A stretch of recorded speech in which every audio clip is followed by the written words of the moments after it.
M आणि N हे स्पर्शिकाखंड आहेत, स्पर्शिक आहेत. वर्तुळाच्या बाह्यबिंदूतून काढलेले स्पर्शिकाखंड एकरूप असतात, म्हणजे एम बरोबर एन.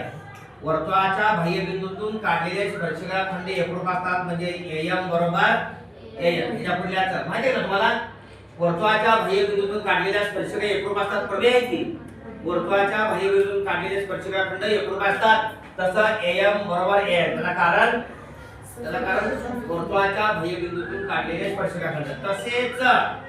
तसेच सीएन बरोबर सीपी, सीएन बरोबर तेच कारण.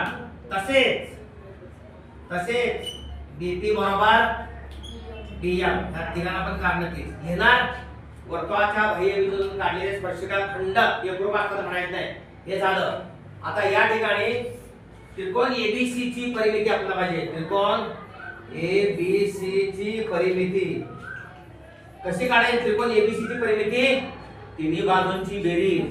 बघा की एबी अधिक बीसी अधिक एसी ही तिघांची बेरीज काढली. आता तुमचा मध्ये जो बीसी आहे, बीसी म्हणजे बीपी अधिक पीसी आहे का? दोन तुकड्यांची बेरीज आहे का? नक्की. चला बीपी अधिक पीसी. चला मी पुढे जातोय.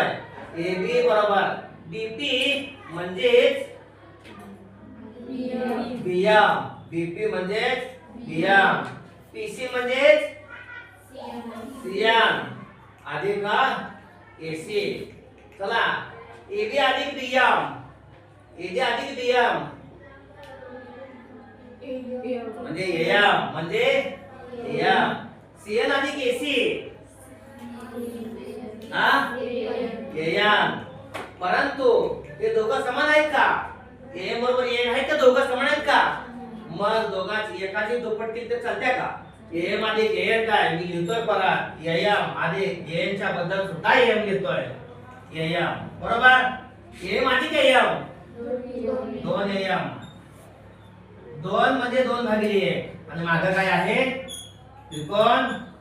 हे काय आहे? त्रिकोण एबीसी ची परिमिती.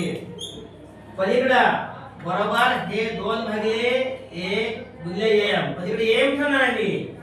एम बरोबर 2 भागिले 1 इकडे येऊन काय होणार? 1/2. काय होणार? 1/2 गुणिले त्रिकोण एबीसी ची परिमिती म्हणजे एम.